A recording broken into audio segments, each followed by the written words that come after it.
Hello! It's another Sunday night, and we're here to talk about writing. As you can see from the title, we're talking about your writing career. We had the thought to talk about kind of some parts of your career that you maybe don't consider when you're first getting started, and you're just like, I'm going to write a book and publish it, and some ways that our careers have changed, or our thoughts about our careers have changed, things we've had to consider over time. So definitely feel free to ask any comments or any questions in the comments about careers, anything you're thinking about or wondering about. Let us know, and we will try to answer as many as possible. So the first question that I wanted everyone to talk about is, how has your vision of your career, or what you had planned for your career, how has that changed over time? Maybe since the WordNerd started, or since you first started writing, since childhood, whatever. So I'm going to start on the bottom instead of the top. Give Megan and Kelly time to think for once. So I'll start with Rachel. Okay. I think negatively is that I think that when I was younger, I was very naive. I'll just write a book and get it published. It's easy, whatever. I'll have 6 of them done by the time that I'm 30. Whereas now I'm like, okay, yeah, I know a little bit more about the behind the scenes of it and how long it takes and how much effort is put in. But on the positive side, I think I have a lot more support than I thought that I would ever have when I was younger and writing, because when I was younger, I didn't really have any other writer friends or bookish friends. And now, even just from joining the WordNerds, I'm like, oh wow, there's all these sources and people who know what they're doing, and then just people to bounce ideas off of. So in that regard, that is much better than what I was expecting. And Erin? I think that I definitely have had ideas that my experiences proved to be not so great. I think that I very much thought initially when I was first going into things that I would be a hybrid author. I was like, oh, I'm gonna self-publish and traditional publish as well. They're just always keep me busy. And having now done both things, I definitely have figured out that I, as a creative person, do not work well dividing my attention between two things. And that is the ultimate division of your attention. And then I also work better with somebody else taking care of all of the business side of things. I don't know. So that's the biggest thing I can think of that I've, I don't want to say changed my mind, more realized what area my strengths lie in. So, yeah. And Kyra? When I was an undergrad in college, got a degree in editing, thinking that I'd be a freelance editor, and also an author. So there was a way to kind of just constantly be working with books and still making money, even if I wasn't publishing. I'd still have the freelancing income. I am now freelancing. I did this weird about face where I got my editing degree, and then I thought, oh, I'll do more college and become a professor.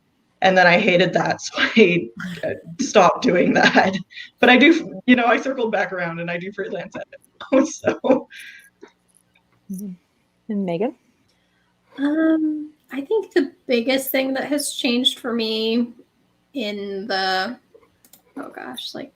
8 years since I first decided I wanted to publish a book someday, is my idea of what my position in relation to the publishing world and my own books was going to be. I think at the beginning, because I was pretty young, I was 20, barely 21 at the time. And then also the way publishing was, it was focused so much more on your personality has to be a package deal with the books. And I didn't think anything of that. I was like, oh, well, personality's got to be a package deal. So I will build up this big brand where it's me, I'm the brand. And as I have gotten older and as publishing has evolved, I have started to realize that I don't really want all of that. There are things that I want to keep separate from my writing life. And so that's been the biggest thing to kind of reconcile with over the years of trying to get a book published.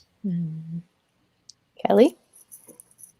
So when I was younger, I don't think I ever really considered that publishing was an option for me. It was only like in my mid-20s, early 20s that I like figured out what self-publishing was, that like I really didn't have to wait for someone to like give me permission to do it, that I could just kind of do it at my own pace, that I kind of decided this was something I was going to do. And then it was like a solid 5 years or so of self-publishing.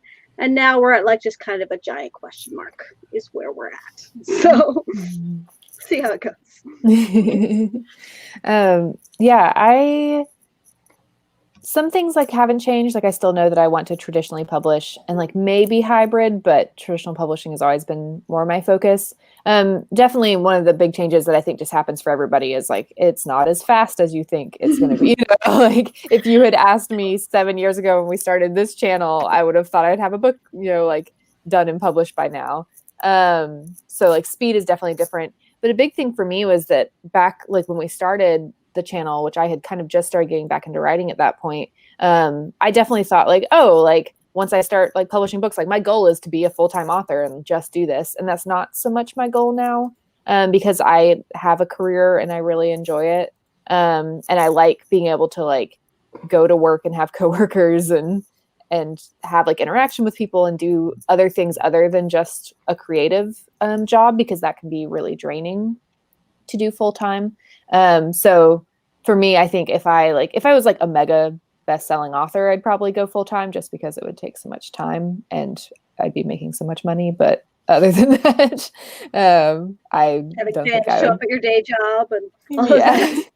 Yeah. So it would have to be really big for me to not keep a day job at this point.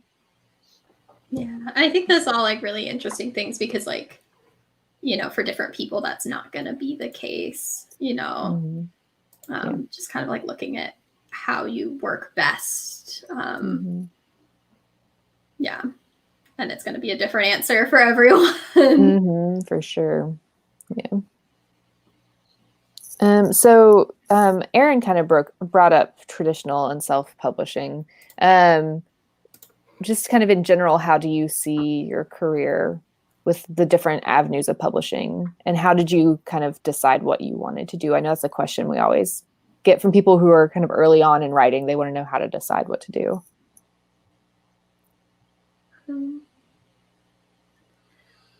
I think especially in this economy, something really important is to just, not exclude anything from the realm of possibility, because so much changes over time, and you might right now be like, oh no, self-publishing all the way or traditional publishing all the way, and then 5 years down the road be like, quick, gotta delete those tweets, gotta delete that video because I want to do it now, it sounds fun. So yeah, leaving lots of options open. I think really doing research into the pros and cons of both is important, because there are some people out there who will like try to treat one or the other as like perfect or terrible, while like they both have strengths and weaknesses to them, and what they can do for you versus what they will take from you, and so sometimes I'll see people being like, oh, obviously I need to just go to self-publishing because it's just gonna be like this perfect dream instead, because they're like listening to like one person who is kind of like selling that to them. So really doing your research into it and talking to multiple people if you can, and learning and figuring out like what's going to work best for you. Because like Erin said, like that's like self-publishing just doesn't really work for her because she needs that like external force, and so figuring that out, even if something sounds really great, it may not be best for you. But it did work really well for Kelly, who it works great for Kelly, having control over all those different avenues and is really good at juggling them. I think it also depends a little bit like what you're writing is. Like some genres, some projects just might be better suited for one or the other. Like if you're writing middle grade, it's really hard to self-publish middle grade. There's just not, so much of the market for that is like through schools that just tend not to be as good at like picking up indie authors. Whereas like romance, like is a just really robust genre in general, but does often really, really well with self-publishing. And even within genres, sometimes you'll have an idea that maybe is like just really commercial and would sell really well in a traditional market, but you might also have one that like just doesn't fit genre cleanly and has some appeal, but like traditional publishing doesn't know what to do with it. So maybe that's a project that would be better suited for self-publishing. So I think it's kind of like Megan said, like it depends on your personality, depends on the project, but it's good to keep avenues open because you just never know. Yeah, and the only real like hard and fast rule is, it's not even hard and fast because I was about to say in general, but you generally don't want to self-publish something that you would like to get traditionally published eventually. The only way that's ever going to pan out is if you become like a mega best-selling self-published author. And even then it's really complicated and unlikely. So just don't count on books that you self-publish then also getting traditionally published deals. However, like you can obviously like self-publish many books and then traditionally publish other books. Just you can't do both for one book. Yeah, like I think like Kira Cass's self-published book got traditionally published right after the selection because she got so big. Internet. Yeah, and something to think about too. It's quite unusual, and even when it does happen, you do get sometimes where it does really well. And then I have definitely seen, and I'm not going to name anyone obviously, but I've definitely seen cases where they thought it would go on to do great and it just really doesn't. And then they kind of like drop off the radar. There's a few that I've been keeping an eye on because they did get picked up by publishers, but I've just literally never seen them again. Like they publish other books and just nothing really happens for them. But so yeah, don't count on that happening. Yeah. It's rare when it does. On the flip side, kind of pros and cons, one thing I'd seen discussed a lot years ago was that by self-publishing first, you wouldn't be able to debut later. And I feel like that's less important in traditional publishing now. There's so many debuts every year. No one's all like, wow, new author. It's like, no, here's 200 new authors every year. Yeah, so exactly. It's going to be less of a point against you now that you've already published something. If anything, it'll be, oh, you maybe have a bit of an established audience. So. Yeah, at this point, if you're counting on debuting to make your career, you're in trouble anyways. Don't do that. Yeah, unless you're writing like something really literary or something. And Yeah, if you're considering self-publishing and then maybe trying to traditionally publish farther down the road, or you want to do it in tandem, but you know traditional publishing takes a lot longer for there to be any exciting news, I don't think you're really going to tank a career in traditional publishing by self-publishing first. You're either going to get a really big audience self-publishing and it'll be an asset, or you won't, and people won't pay attention to it. Yeah. And like if it's really bad, if like the book is really bad or something, you can always just like take it down and you don't have to mention it. You know, like you don't really have to disclose everything you've ever done when you're trying to get published. So just a quick aside, in the comments somebody asked, are we asking questions? The answer is yes, go for it. We'll answer whatever you want to know about your career in writing. Try to at We'll least. try. No promises, I guess. Do our best. And as with everything in writing, your mileage may vary. You know, these are things that have worked for us, but might not work for you. Or haven't worked for us, but might work for you. Yeah. To kind of go along with the whole like deciding what you want to do. I also had I have a list of topics. That's as prepared as I am. I had written down genres and age categories. So how do you think about like what types of books you want to publish? Whether you want to use like different pen names for different things. I know Kelly's done that. How does that factor into kind of your writing decisions? Or how has that changed? Because I know I used to think I like only wanted to do YA. And now I was going to say, I feel like that's a pretty common theme in our group. Now I want to do some adult. Yeah. I think it's like I want to read things that I want to write things that I like to read. So then I'm like, well, I like to read YA, so obviously I want to write YA. And now that I've started branching out into adult stuff, I'm like, okay, yeah, I could write some adult stuff too. I'm not mad at that. I think there's like a very different ways of looking, like if you're looking at through the point of view of like the business minded individual where you're like, oh, I'm going to make a name for myself in YA in particular. So I want to publish like 3 YAs in a row and then I can, maybe branch into something else. But which is probably not a bad idea. But for me, I want to be open to any story that comes along. So if something pops up in my head that I really want to write, but it's very solidly middle grade or it's very solidly adult, I don't want to close myself off to that. And that's something I definitely have like developed this idea like more recently in the last few years, because everything that came to me I thought really was middle grade or was YA, and it's just been lately that things have been coming to me where I'm like, this probably isn't either of those things, and allow myself to be open to that possibility. We'll see. You have to do the trifecta now, because you first published a middle grade, then you published a YA, now you have to publish an adult. Well, I've got another middle grade coming out, so it's They don't have to be right. in Oh, order. no. And then you have to go fully backwards and do a picture book. Yes. Exactly. And then some Let's new get adults. those. Let's get those book titles too. Yeah. Shout out those book So titles. this is our wonderful writer Erin Latimer. Her first book, which is a middle grade, is called The Picture of Bryony Gray. No, The Portrait of Bryony Gray. Wow, I'm like the worst ever at this. The Okay. Strange and Deadly Portraits of Bryony Gray. Thank you. I'm great at this. I'm so sorry. That's okay. That's the original one. It's here. Oh, I'm gonna fall off my chair. Okay. So we did have somebody asking about where we are in our career. So I will just get out the obligatory. So this is Strange and Deadly Portraits of Bryony Gray. Rachel was right in saying that because it's based on the picture of Dorian Gray, which is what gets confusing. Sure. I'm only working a half brain power today. That's all good. I totally get that. And then Witches of Ash and Ruin came out at the beginning of last year in March, which is still kind of shocking. And then I have a third one coming out called Escape to Witch City, which coming out August 3rd.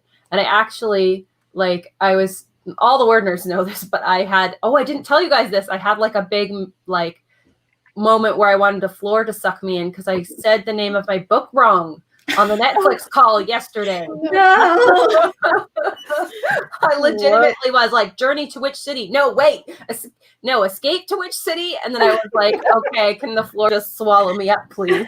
Just turn off your webcam. Yeah, bye. Cutting this off at 5 minutes. But the publisher, that's another thing we can talk about later, but the publisher changed it like about 3 times. So trying to, keep my own title straight sometimes becomes a challenge. But anyways, that's me. But if you guys want to go into the rest of where we are in our careers and all that stuff. Mm-hmm. Yeah. Kelly is our other word nerd who has books out that you can read like today. I was going to talk about myself. I was just letting other people go first. Megan is your hype man. You know that. Go for it, Kelly. I'm trying to split up the published authors a little bit. But so I went the self-publishing route. I have published under 2 names, my own, Kelly Sheridan, for all things like genre, sci-fi, fantasy. That is both adult and YA. And then I've done contemporary stuff under Kelly Bean, and that was also adult and YA. You need your book covers to. I know, I don't have them. I have shiny lights. That's all I can offer. Well, it's very nice. Very nice shiny lights. So now I'm gonna go. I was gonna go ahead and say, Emma is a librarian. I'm just gonna pick her up next. Emma is our resident librarian. Yes, I have nothing published. I am a librarian. Still pretty awesome. So our other word nerd who is not here tonight, Helen, has also published a book that Scarlet. two. Oh yeah, and Tattoos and Tiramisu. Yeah. Oh, yeah. I didn't know about that one. Oh my goodness! All right, Great Helen's holding out on me. Megan will always know about everyone's books, even if they somehow manage to hide them. She'll be like, "Oh What yeah." I bring to the channel. Megan, our resident hype nerd. Yes. My publishing career has had lots of starts and stops, so I have a lot of experience and no books out. But a lot of experience for people who Really want to ask valuable about experience. agent hunting. Yeah, I have a lot of thoughts about agent hunting. And we had a question about small publishing houses and big 5 houses. I have interned at a literary agency, so I have thoughts about that too. We'll get to that later. Yeah, we have a couple questions. Trying to figure out how to Our put editor. Kyra. Yeah, there we go. A resident editor. Yep, I freelance edit. So She has 2 master's degrees in words. and And a nice website. Somebody put the link in the chat to Kyra's. Somebody being Megan, of course. Our hype woman is going to put the link to Kyra's editing website. Got lots of good. Here you go. KyraMNelson.com. Beautiful. Oh, that's like on a banner. Wow. Okay. I'm putting it in the comments. That's my website. Yep. And Rachel is studying words. To get better at them. Yes, I am studying words. I'm a book blogger, and I used to work at a bookstore for multiple years. And I've also done a couple of editing gigs before. So I am also not an A+ book talker. Oh, Her thank Yeah. book you. talks are amazing. Her Instagram is amazing. Oh, thank you. Oh my god, thank you. So I have experience with words, but and somewhat of the publishing industry and like the marketing side of it, but I have not personally published anything as of yet. Megan, could you talk about your internship? Mia. Yeah. I don't think I'm allowed to say exactly who I interned for, but it was several years ago, and it was at the Bent Agency. I would read manuscripts and every now and then consult on like query letters. If the agent was like kind of on the fence, they'd send the query along to those of us who were readers, and they would be like, "Hey, what do you think?" And we'd be like, "Yeah, request it," or "Don't request it." And for the most part, I was reading manuscripts and then writing up reports kind of in tandem with the agent so that they could get like second opinions on the books. And I found the internship just by like following lots of agents online. They'll usually post online if they're looking for an intern. We would also do once a week or once every other week, we would do little meetings where the agency would run kind of like lessons on what being an agent is and what the job entails and like contract law or whatever as it pertains to publishing. And that was my favorite part, was learning about all of that. It was really fun. I did it for about a year. If agenting is something you're interested in, like doing an internship is basically what you have to do. Like that is, there's no specific degree that gets you into it or anything. It's doing internships. And I think it's also important to know, because I know when I was early in writing, like I was like, "Ooh, being an agent would be a cool thing to do in addition to writing." And there are writers who are also agents and they love it, and it is like great for some people, but it's another one of those things that like is great for some people and not for others, because it is a huge time commitment and you're spending a lot of time on other people's books. So that's something to keep in mind. I cannot imagine doing both of those things. They're both full-time jobs, so I also interned for a while at a literary agency. Mine was a little bit different than Megan's. I basically sorted through slush, so I was reading through all the query letters, and if I like something, then I'd request it and read it, and if I still liked it, then I'd pass it on to the agent. But yeah, so that was something I kind of considered career-wise. But realize that if you're going to be an agent, you have to like sell things. So I really like the part where you like read queries and decide on things. But like I would be so bad at negotiating book deals that publishers would be like, "We'll give you $5," and I'd be like, "Deal." So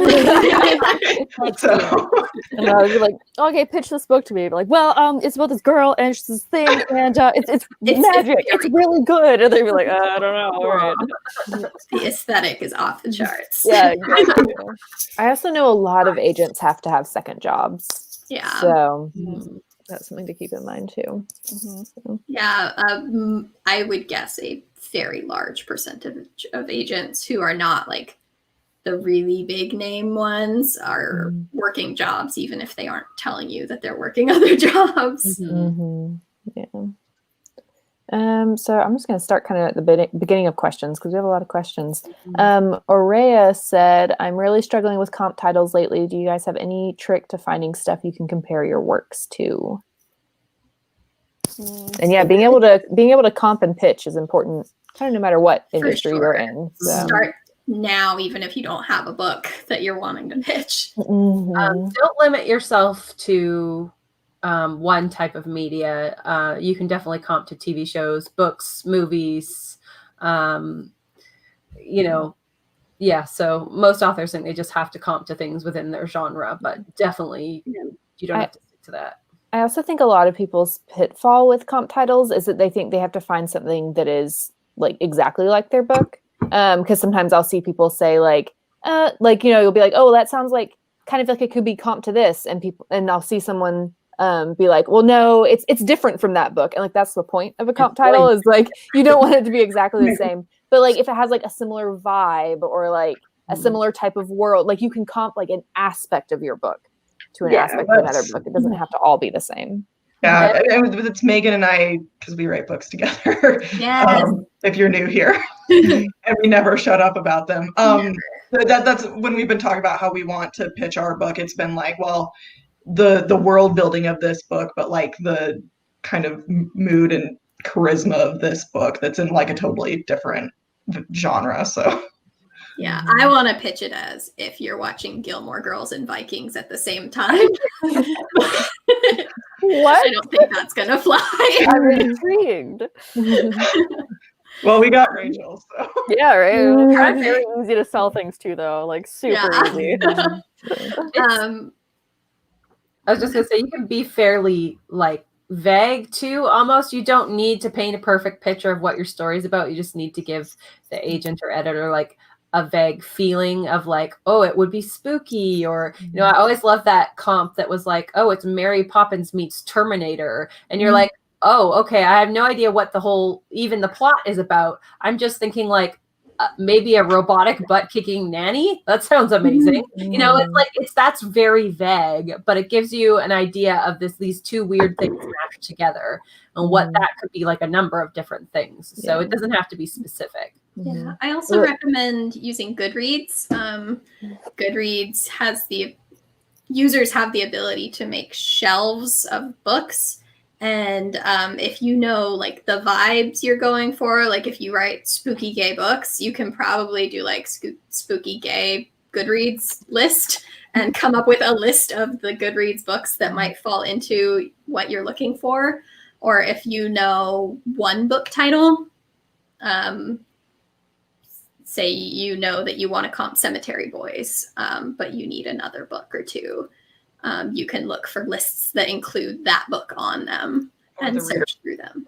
List. Or the what? The Goodreads also, like if you look for a book like Cemetery Boys, it'll have like readers also enjoyed. Yeah.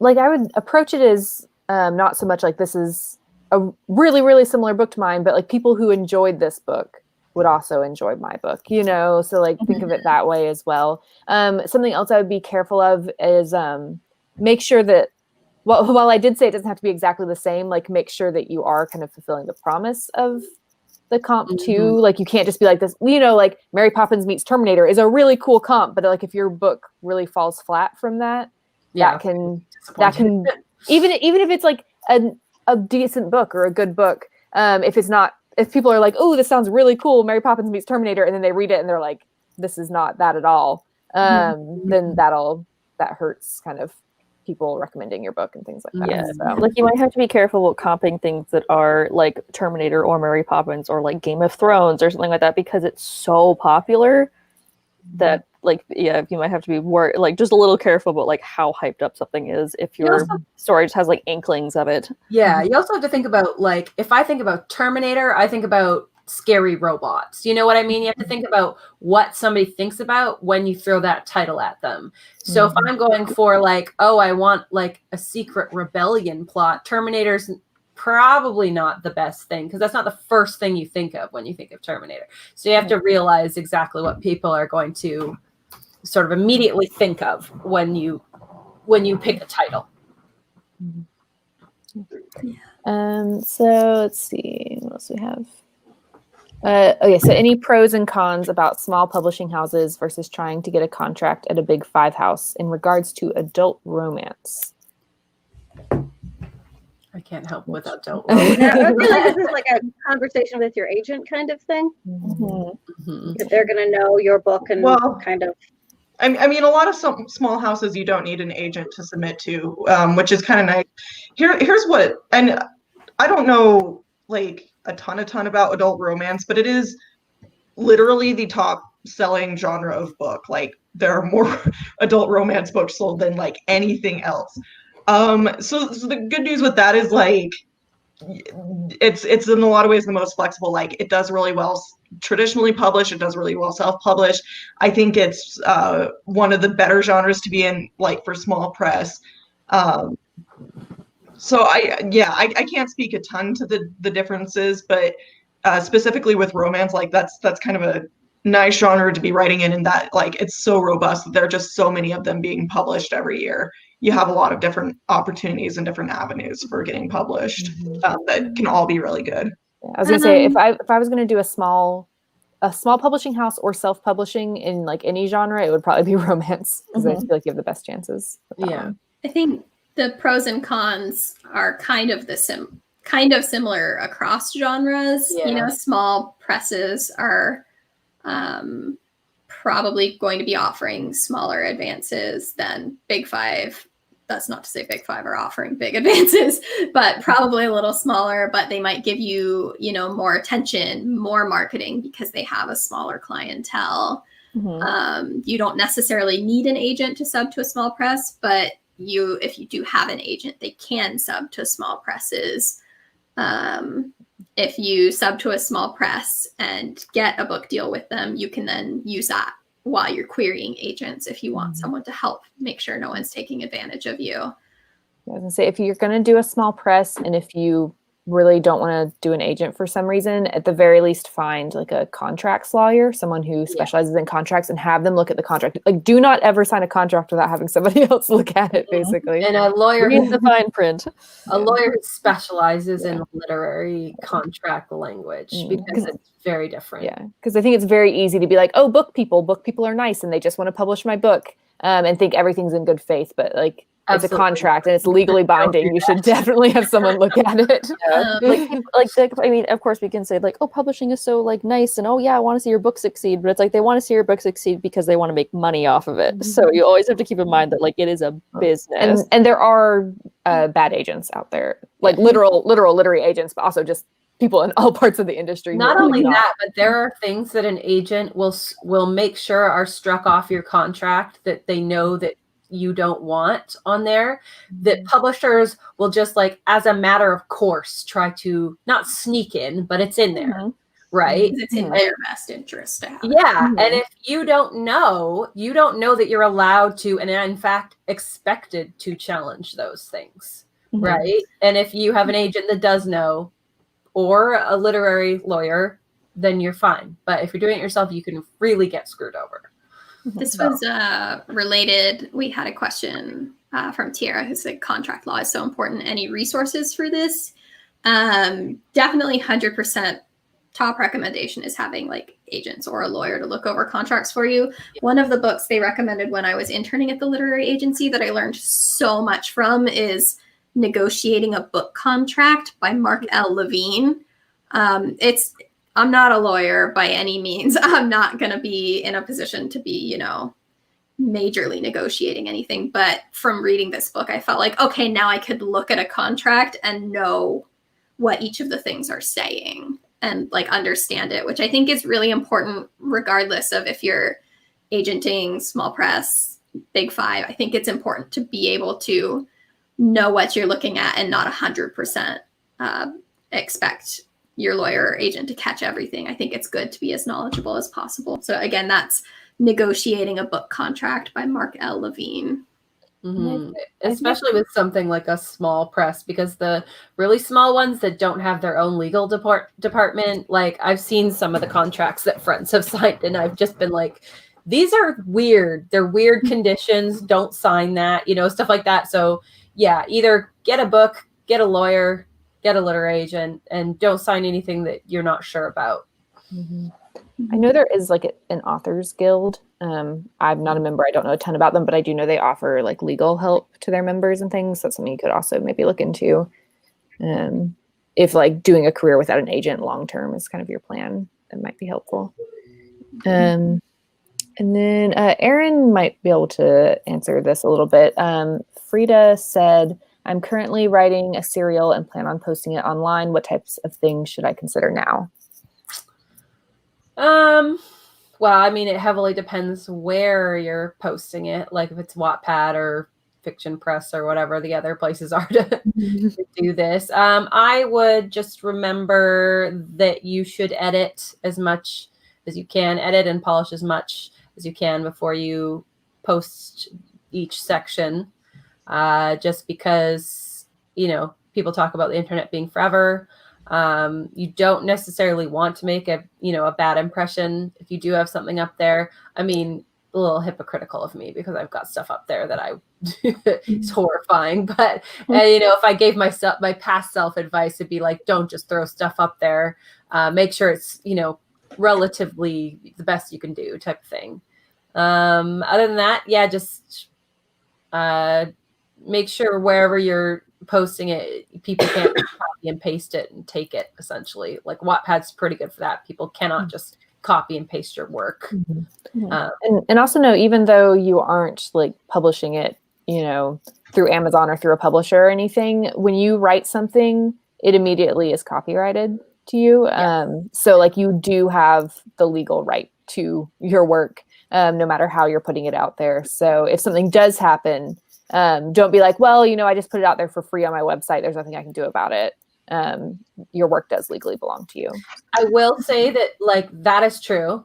But I will say that when you have something out there, you are at risk of having someone take it. And because I think half of my Wattpad things are on these weird websites. They're in different languages, and Wattpad has literally gone to bat for me and been take these down. They're copyright, but they can't get a hold of whoever's running the website, whatever. So it's just on there. You know what? Doesn't matter to me. I don't care. But if this is a deal breaker for you, then just consider that sort of thing does happen. So they're not making money off it. So I'm like, whatever. But something else to consider in this arena is what name you're going to put. You don't have to be publishing with the name you want to publish books under someday. You can do, a pseudonym. You can just do, a fun username. It doesn't have to be this is my jumping off point. It's if you're just here to have a good time, just be there to have a good time. In fact, I would advise that, actually, if it's something just fan fiction or erotica or something that you're I don't necessarily want this associated with a serious career later in my life. So if that's the case, absolutely have a username or something. Unless your serious career is erotica. There's nothing wrong with that. I know many people who make it their career, so nothing wrong with that. But it's something to consider if you don't even for me, I'm annoyed sometimes that I use my real name because Goodreads keeps trying to shove my my crappy online fiction onto my professional author profile, and I'm like, no, that doesn't belong there. So you will run into little things like that. So there's another thing to think about. Well, would Kelly like to talk about having a pen name and pros and cons of that and your experiences? Becca Fitzpatrick as well. Or not Becca. Becca Fitzpatrick. Macy Patrick. I called you the Hush Hush author. That's me, guys. I am actually really rich. She's actually. Oh my God. I have a book with you in your series. Whoops. Yeah, I do feel like Megan's made choices about this more recently than I have. For me, it was mostly a branding thing of having one type of book under one name and one under another name. Just because it was self-publishing, I was thinking a lot about also bots and marketing and just kind of SEO type, how to get your book in front of the right people as seamlessly as possible. And I don't know. I wouldn't have made different choices in that area, but a pen name is always something I've been very back and forth on. Maybe wish I'd made other choices on it. It's hard to say, and there's no exact right answer because you don't know exactly where your career is going to go. But it's something to talk to some other people about, see pros and cons, why people do it certain ways. Think about your own potential paths, not necessarily just what you're working on right now, but where you want to go in the future. And hope for the best. Yeah, I have very similar feelings actually as Kelly, because I don't know if I wasn't actually allowed to have my pen name. I had one all picked out, and I had a Lemony Snicket style bio that, for my initial middle grade, it was going to be under Eleanor Blackwood. And right. Yeah. I forgot about that. Oh my God. I forgot all about that. Yeah. Yeah. And even it's so funny because I forget all the time, but the Penguin Random House has the author portal. And when I log in, it's hello, Eleanor Blackwood. And I'm like, wait, that was me. So yeah, but they vetoed that eventually. Initially agreed to it and then vetoed it because they thought, I think, that my Wattpad like profile had collected enough readers that they wanted my name to be, you know, the same as on Wattpad as it was in the bookstore, so that Wattpad readers would, you know, walk into the bookstore and see E. Latimer on the shelf and go, oh, I know that person. So yeah, I mean, I think it was probably a smart move, but I was a little disappointed because I wanted to have that like Lemony Snicket style mystery of the middle grade name and that. Such a good like pin name for your middle grade books. Yeah. I know it sometimes makes me sad when I look back on it. Maybe one day. Someday. Well, like I know Shawnee McGuire, who does a lot of adult fantasy sci-fi stuff, just published a new book under a pen name, but it's Over the Woodward Wall, which I just finished. It's an odd book. It's very small. It's written like a middle grade, but it's put in regular fantasy section. It's interesting. And she's writing under Deborah A. Baker for that one. But the thing is that when they advertised that, they were very much so like, Shawnee McGuire now writing as Deborah A. Baker. Hey, this is her new book under a different name. Like there was no. Isn't that one?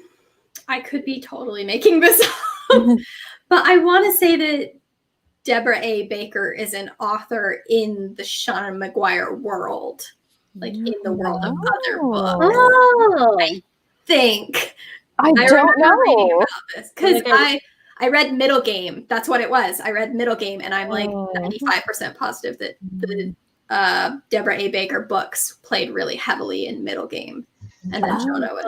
Interesting. Yeah.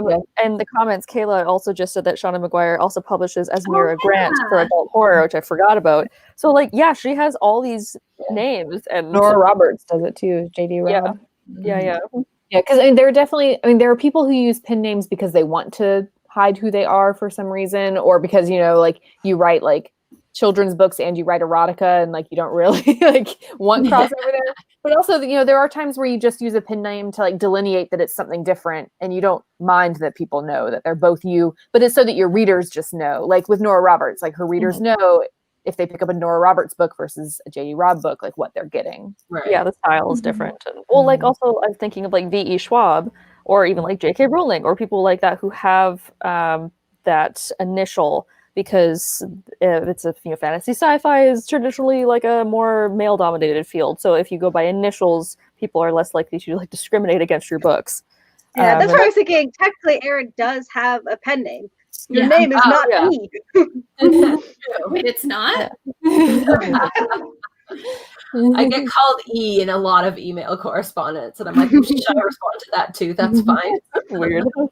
Yeah, Definitely E, yeah. something I didn't think about when we were first like starting the channel and everything that I've had to think about since then is like just matters of like privacy and like your life and whether you want your real legal name on your books or like out on the internet or whatever. Especially for me, a big consideration and why I'm probably going to use a different last name. Like I'm going to use my first name, but it's just because like I work in like a public sphere as a librarian, and I plan on continuing to have a day job, like I said, and so like I don't really want to use the same name for like my librarian professional life and like my writing professional life. Super fans showing up at my work. Yeah, exactly. Yeah. I think Susan Denner did that too, right? Because for her first series, like it didn't do very well. They almost made her do a pen name. Yeah, because she didn't. But then the third one was fine, I think she did the Witchland series, and like the first one that came out, they were like, if this flops, you have to have a new name, so that people like don't associate that one with you. It wasn't like an ultimatum, I don't think, or anything, but it was like her knowing that like if it flopped, she would probably do. Megan, why did you choose a pen name? It was a privacy thing, right? Yeah, not that like I'm not naive enough to think that people couldn't find my real name if they wanted to, you know. I'm not trying to be like super secretive or anything, but when I was 20, I thought I wanted to be a full-time author, and then I learned what being a full-time author entailed, and I was like, I want a little more stability than that. And just that's not a stress that I necessarily want for me. Like, you know, it's all opportunity cost, you know. For some people that's going to be yeah, that's worth it. I want to do that. I want to do that hustle because it's fun for me. And it just didn't, it got to a point where constantly trying to hustle to make my writing career happen faster was not fun. And I was like staring down the highway of what this would look like forever. And I just didn't want that. And I don't want, right now I work in a field that is in the death industry. And I also write horror, and I don't ever want anyone I come into contact with thinking that like I'm mining these experiences for fiction, because I'm not. And so that was a big motivator in deciding to want to do a pen name. And so I decided that I wanted my pen name, I wanted the surname to be Patrick, because that's a name that's like meaningful to me and my family. And so then I was like, oh, well, I'll be Megan Patrick. And the first thing I did when considering a pen name was I went to Google and tried to find, you know, does anyone have this name? Is it taken? And it is. There's a Canadian country singer named Megan Patrick, spelled just like mine. And search engine optimization is really important to me. And I think as a writer, that's something that is definitely worth taking into consideration. So I went with the nickname that my mom calls me, which is Maisie. So it's going to be Maisie Patrick. But we've had the WordNerds for 7 years. I'm not going to ask you guys to call me Maisie. Like, that'd just be weird. So. Those damn Canadians, man. They'll just take your name. Well, that's why on Twitter, I've already switched over to my pen name, my future pen name. And it's actually kind of fun. It makes Twitter feel lower stakes, because if no one likes anything I say, it doesn't feel like they outright don't like me. It's like, oh, they just don't like my author persona. So Tiara asked, why is it so hard to build a readership? So does anyone have any, even just any recommendations of books that have helped or anything? I don't know. I don't have really much to say about this. So.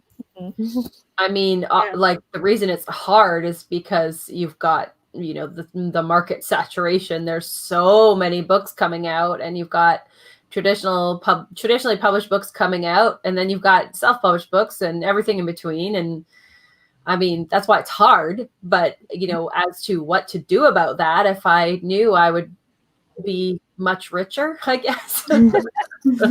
More successful.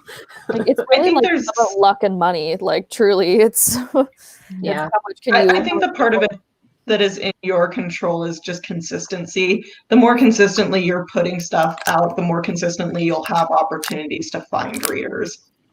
And those readers, if you know, you're consistent, will stay more invested than if, you know, you're not. So that's kind of the aspect in your control. That's actually another question we have from Penumbra Mine. How often do you think one should publish, self or traditional? Once a week, once a year, once Definitely a decade? once a week. Get on it.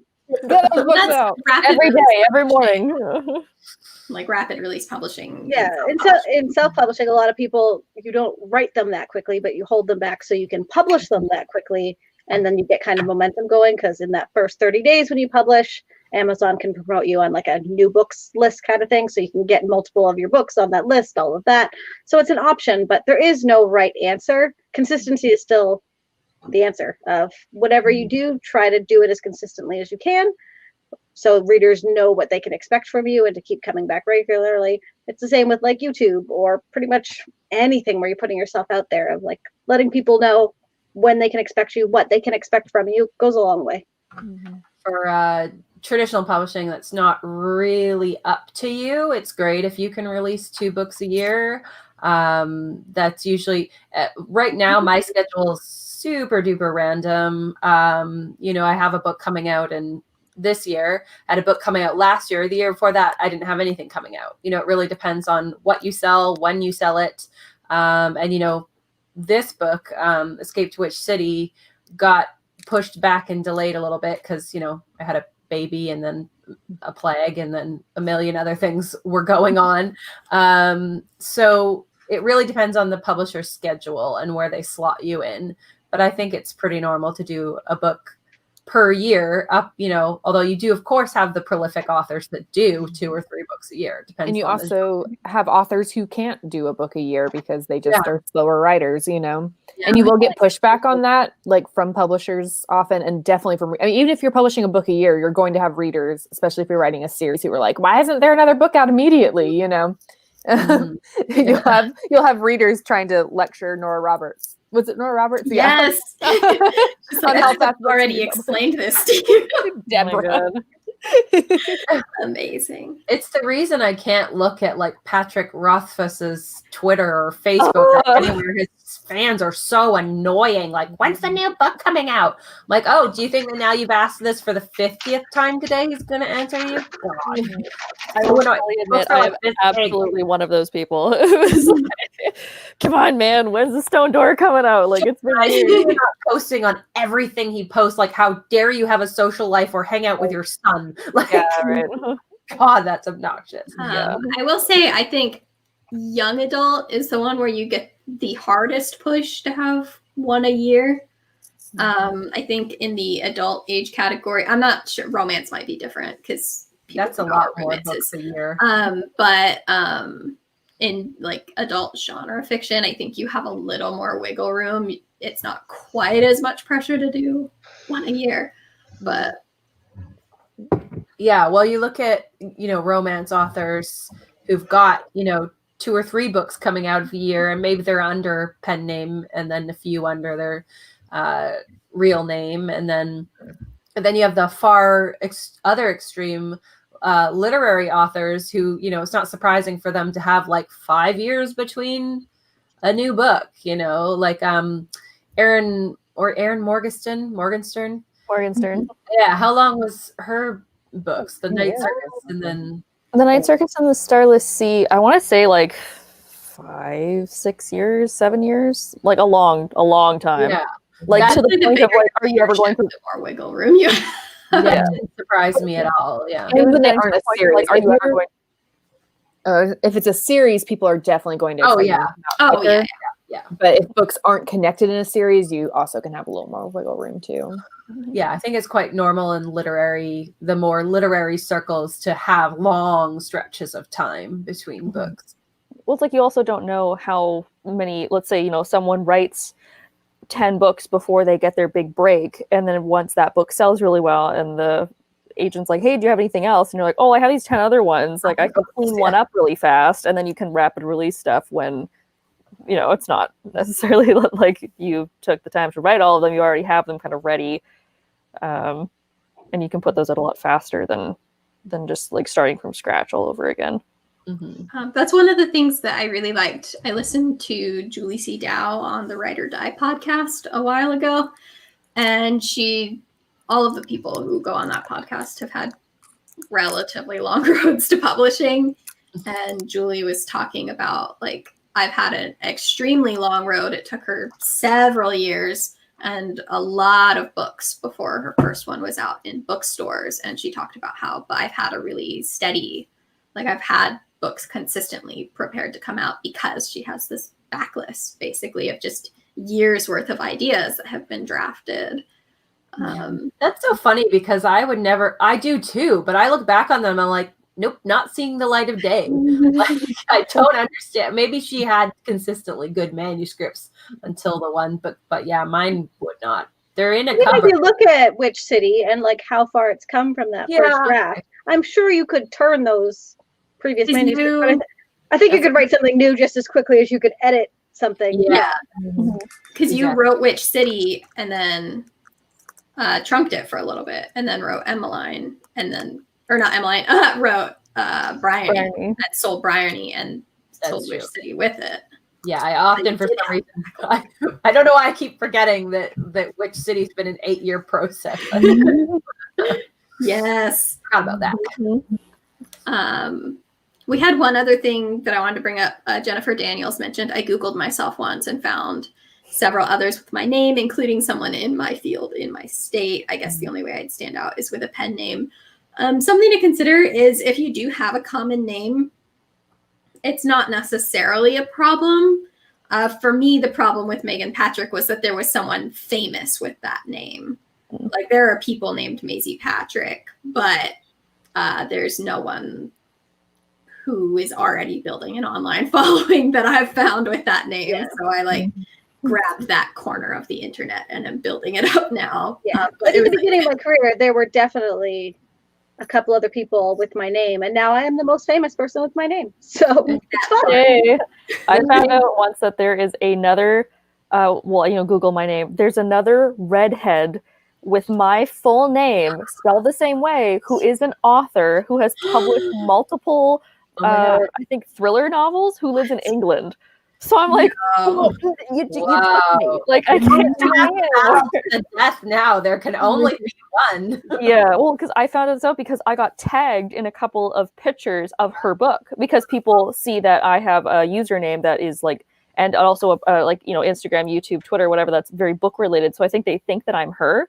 Wow. And have the red hair and the full name, so they're like, oh shit. So I get tagged all this stuff, and I'm like, this isn't me, but thank you. But also like, there was a period of months where I repeatedly got asked if I was a skier, because there was an E. Latimer who was in the Paralympics, and he was a skier. And so I kept like, why are all these people coming out of the woodwork asking me if I'm an Olympic skier? I'm like, I've never skied in my life. I don't like being cold and in pain, so no. But that was only really brief. And then I guess once the Olympics were over, she kind of hasn't resurfaced again. But yeah, that was weird. I was fortunate in that Kyra's not a very common name, so I even still though, like with most of my stuff professionally, I use my middle initial just because like there are some other Kyra Nelsons on the internet. I'm the Kyra M Nelson though. So using the full thing, like I'm the only one. Tierra Shepherd says, Rachel looks kind of like a TikToker I follow who does cosplay. Rachel, don't you do cosplay sometimes? No, I do not. Okay. I'm definitely on TikTok, but I don't cosplay. So I'm like, I thought you were dressed up as a pirate at one point. I did dress up as a pirate at one point, but that was a while ago. Yeah, I don't know. Who has my face? TikTok, I don't know. Let me know. You're gonna have to fight several doppelgangers, apparently. Yeah. Yes. We had a question for Emma from Orlando. Can you talk about the library's role in getting an author's work out? Yeah, I don't have a ton of experience in this because I don't work in public libraries. I work in academia. So we're not doing a lot of like popular fiction and stuff like that. We have a very small collection. But like libraries are definitely very important, and librarians do a lot to get books out there. You, of course, in all industries, you have bad librarians too, who are just like, I'm going to keep recommending like these like 5 books. But there are a lot of great librarians out there who they're constantly making a lot of what they do is a lot of like lists and book clubs and displays. And I find a lot of librarians are really good at seeking out like new material and getting it out there, because it's important to their job too, to get books out there and checked out. Because that's, as a library, that's part of how we justify, staying open and getting funding so we can, have salaries and things like that, and money to buy more books, is by saying like, look at how many times our books are getting checked out. So yeah, they do a lot. Librarians tend to get advanced copies a lot of the time, especially if they're working in like collection development. And so they'll get early copies of books so they can read them. We also look through like review sites, and I know a lot of librarians are on places like Twitter, so they can keep up with what new stuff is coming out.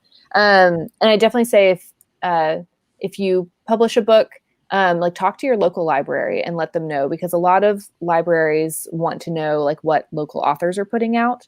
Local bookstores too, like they want to know what local authors are writing, and they'll often, try and promote your book if they know that you are local. Maybe they can do a display of local authors or something like that. So. And events too, once things are actually reopened and safe to do events in person, libraries love to do events with local authors as well. So make sure you like build up don't just like walk in and be like, I'm an author, here's my book, promote it. Like build a relationship with your local librarians for sure, because they're gonna want to like get your stuff out there for you. So I am an author. Yes. Also, Helen is in the comments. Hi, Helen. We plugged your book at the beginning of the stream. And also, hi, Kayla. I saw you earlier suggesting that Rachel fight her doppelganger. Yes. How to start my training montage. Yeah. Older questions. Cassiopeia asked, so I've been writing my current book for 1.5 years now and have changed the title nearly 30 times. How hard was it to pick your title? Stop changing your title. Yeah. I mean, it also depends on if you're self-publishing or if you're trying to pursue traditional publishing, because traditional publishing does not matter what your title is because they will probably change it on you.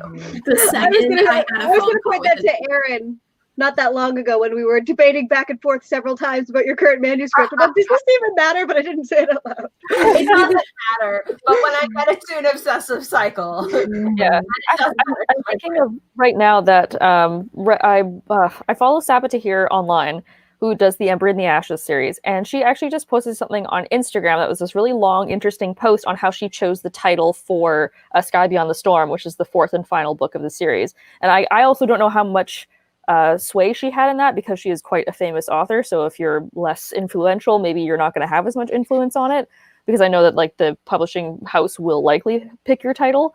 But she did this really interesting post on how she had like written out all these different names and titles and like words that she really liked, and then how she associated with them, or what she associated with each word, and how she wanted like the vibe of the story to come together. It's very interesting. I would highly recommend checking it out, just because it was an interesting look into like her process on it. Yeah, it was really good. I also saw. Say, if it's keeping you from like focusing on writing your book, stop stressing so much about it. Because I mean, while it does have an impact on your book sales, it doesn't have that big of an impact as long as you don't have a bad title. So like if you are just constantly coming up with new ideas for title, like just have a document where you list them all. Like don't feel the need to like go in and like change it every single time and change a bunch of stuff. Just like have a document on your phone where you like write down new title ideas and keep them all in there. And then once you're like done with the book and ready to start looking into publishing it, you can look back over those and be like, okay, which one of these actually fits the book best? Instead of feeling like you have to come up with a new one all the time. Something interesting about titles is that it can be pretty out of your control whether a title is accepted, because you will like say, oh, you know, this is the title of my book. The book that first got me an agent was called Court of Glittering Crimson. And as we were preparing to go on sub, my agent at the time was like, hey, this is too much like the Sarah J. Maas book titles that were coming out, you know, Court of Wings and Ruin and stuff. And she was like, we need to not look like those because your book is very different from those. And so we changed it. And she actually was the one who picked the next title because she was like, I was reading it and you had this line and I thought it was really cool. Let's use that as the title. And I was like, I love that. But in the case of like going back to Susan Dennard, she's got her Truth Witch series and had like a 4-book plan at the time and knew roughly what the titles were going to be. And Barnes and Noble said, no, you can't use this one title. So you need to come up with a different one. So a lot of people don't necessarily know that like it's not just the publishing houses that have say in your title, but it's the bookstores themselves. Your cover like, too. oh, I can't market it. Yeah. Yeah. If Barnes and Noble doesn't like your cover, you're changing it. Which is a weird fact that a lot of people don't know, but Barnes and Noble has incredible power over your title and your cover. Yeah, you don't get to choose your cover. That's something I knew that, but it's funny because they almost like pretend that you have some kind of control over it. They'll be like, oh, how do you like this? And you'll be like, well, you know, I think the first thing I said was like, well, I'm not sure about the green. I was hoping for a darker green. And they basically said, okay, thanks. We'll take that into consideration, and skipped off to do whatever they wanted. So they'll pretend you have a say in it. But if you're with one of the major publishers, you don't. You really don't. Penumbra Mine had some interesting advice also that word recognition for a genre is important, but can also get your book lost. For example, never name your werewolf shifter book Alpha. because just a million books are gonna. Solid advice.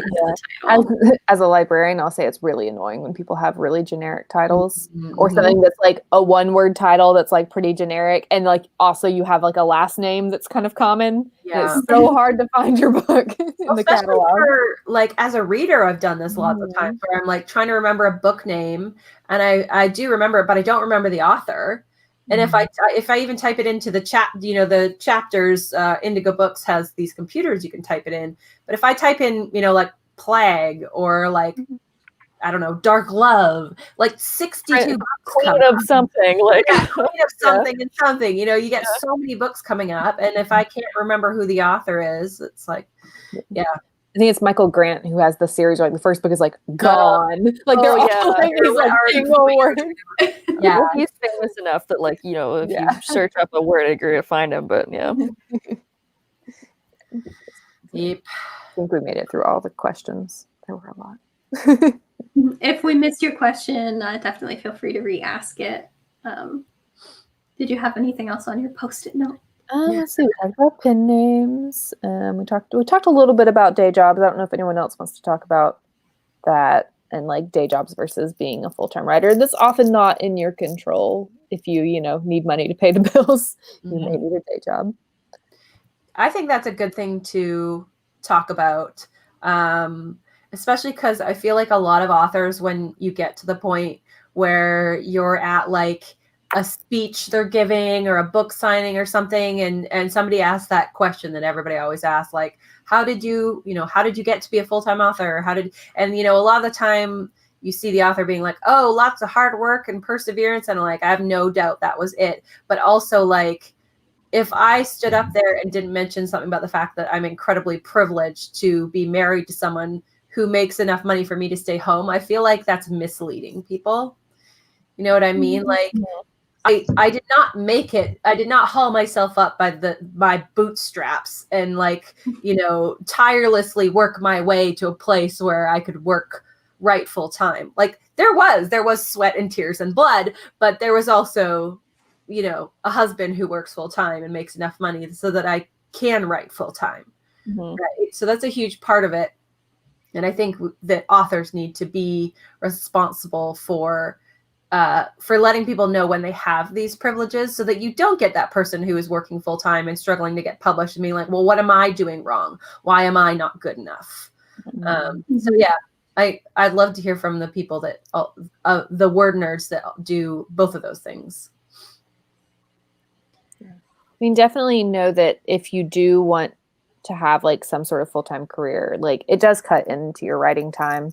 And that's just something that like I've come to terms with, that like having a full-time job and having like a child and, a bunch of other things on my plate, like I'm not going to be able to write as fast as other people who, write full-time or part-time can. So like, I'm okay with that. And I know that's just how it has to be, but just like kind of being realistic with yourself about what you can or can't accomplish if you are going to also work. It's important. Yeah.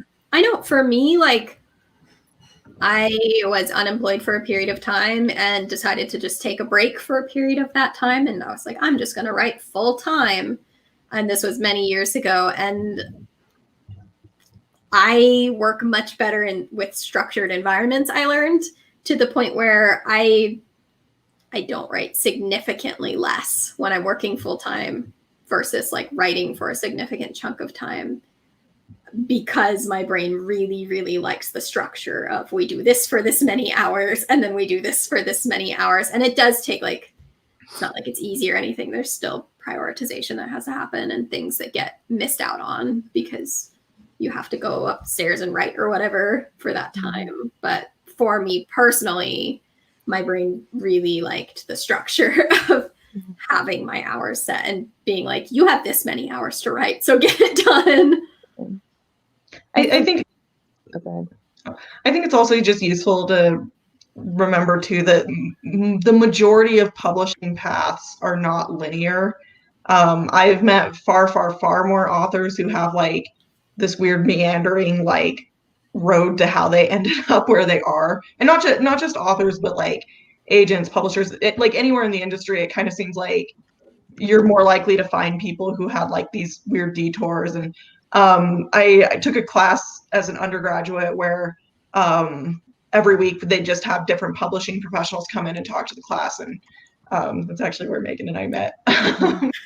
But that was one of the things that always struck me is like all these people who'd come in and talk about like their job and like how they ended up where they were. They always had like really weird like backstories. They'd always be like talking and they'd be like, yeah, and then when I was like deep sea fishing in between my stints in the circus, and you'd be like, wait, what? Like, they're people who've like gone out and done a lot of different things and gained life experience along the way, and you know, they ended up somewhere cool, and that's great. Mm-hmm. I always see that on author bios. Like he was like a deep sea fisher and then a clown at the circus, and I was like, I worked at a bakery and a hotel. Like, well, hey, you like Jewelry probably people for a while. Yeah, you had some interesting experiences doing those things though too, working at a bakery and a hotel. So that's true. yeah. something else to keep in mind, book deals, even traditional publishing book deals, are probably significantly smaller than you think they are. Yeah, For the most, you know, every now and then someone gets a lot of money, and by a lot I mean 6 figures or more shoved their way. But that is not the norm, even if it's the thing that gets the most publicity. And you don't necessarily want that. Like, better to start small. Yeah, well, it's like it also puts a lot of pressure on you, because if you get, I don't know, a 6-figure book deal, it's most likely for like 3 or 4 books, and you know you have to deliver, and you're going to have harsher deadlines, and people are going to be like, well, you need to make us that money back. So it might be better to start a little smaller. Yeah. Say if being a full-time writer is something you are aspiring to, like have a target of like, this is what I would have to accomplish writing wise to be able to be a full-time writer. Because I know the mistake some people make is they get their first book deal or even like a second book deal, and they're like, okay, I've made it. And they like quit their job and decide to like live off of it. So like know what, like, is it after a certain number of books? Is it when your like advances reach a certain amount? Like have that goal and like do your research and find out. Cause I mean, you need to take into account like taxes and agents percentages if you're traditionally published and all of that stuff. And like know that when you hear, you know, that $50,000 book deal, which sounds really nice, like you're not getting it all at once. You're getting it in like 3 different payments that could be spread out over a couple of years. Some houses are doing even multiple. Yeah, now 4. Yeah. More than 2 years, often 4. Yeah. Like I remember watching the Brandon Sanderson classes on YouTube, which were great, by the way. But there was one section where he's talking about book deals. He's like, ideally, with your first or second book deal, you should be able to quit your job. And I was like, I'm sorry, what now? Like, that's one of the most popular fantasy authors ever. We can't all be chosen to finish the Wheel of Time series. Yeah. It's just a wee bit frustrating when people say stuff like that. And it was like, because you know, when you think about it, if like my first advance for middle grade was a mid-sized advance, it was good. But when I broke it down, because it was 2 books over what ended up being like, I think 4 years, because the second one has been pushed back. I am working the hours that I'm putting into editing and redrafting. It is actually far less than minimum wage, right? And this is what you are living on. So the advance is not like have a chunk of money and go buy a horse or a pony or whatever it is that you've always dreamed of. It's no, this is the money to feed yourself while you work these ridiculous hours without getting any other money, because like a lot of authors don't even earn out their advance. You know, they don't, and it's quite normal not to earn out your advance at this point. That is something to be said for having a day job, is it does give you less time for writing, but it also takes off the pressure of like, I don't think I personally would want to be in a position where I had to put all of the pressure for like providing for myself financially onto my work. Like that to me would take a lot of the fun out of it. That's the thing. Yeah. So we've been going for over an hour. Yeah. We're going for a while. Megan, do you want to finish? Part 2. I was going to close out with like your mileage may vary again. You might be listening to this and being just like, screw you guys. I like that. I want that. And like, that is awesome. you can do that. It is still possible. Just, it's good to know these things going in. Mm-hmm. Exactly. Yeah, so we've been going for a while. I know Penumbra Mine had a question about promoting books on social media, so that might have to be a chat for another day because that's a big topic. But does anyone have any final thoughts about your career? I would recommend, if you want more, especially kind of realistic looks at careers. I really like the podcast Print Run. It's 2 agents, one of whom is also a writer. And they talk a lot about the realities of the publishing industry, and they take questions and stuff like that. So they're really great to learn more about, especially the traditional publishing industry. Yeah. I think It could all also. be. Oh, go ahead. Sorry, go ahead, Kelly. I was just say it could all be kind of intimidating. Try not to think too many decisions ahead of where you are now, because publishing can move pretty slowly, and things aren't going to turn out the way you expect them to. So don't put too much pressure on yourself to know exactly what your path is going to be. There's always going to need that room to adapt and change your game plan and just keep going, keep writing. There's not all that pressure on one decision ever. Yeah, that's great advice, actually, because that's kind of what I was going to talk about. Because don't try not to set anything in cement. Like me, who was so sure at the beginning that I was going to be a hybrid author and I was going to have my fingers in all the pies, and then I realized I don't actually want that. So definitely do your research and stay positive and enjoy the writing process. But yeah, keep your options open and do as much research as you can. And don't take yourself too seriously. That's something that I am so guilty of having done for so much of my early writing. And it's if you are not agented or publishing at this moment, this is the only time that you get to just not take it seriously at all and have fun and try out different pen names. And I know it feels like it's going to be, oh, it's a big deal, blah, blah, blah. But I don't know. I changed to a pen name and no one cared. Literally no one cared. It wasn't as big a deal as I was stressed it was going to be. And, so many things change, and just you have a lot of options. And so have fun exploring all of them before the deadline arrives. Yeah, exactly. Try out a lot of things, because publishing is so fun, and there are not very many things that are as fun as writing books. So. All right. Well, if that's it, we're going to sign off for tonight. We will be back next Sunday with a write-in, right? Yes. So same time, same place. Well, it'll be a different link, but on our channel. So we'll be back at 7:30 Eastern time next week for that. And we'll have things up on Tuesday and Thursday this week, just like usual. Thanks for watching. Bye. Oh, yeah. Don't forget to like and subscribe.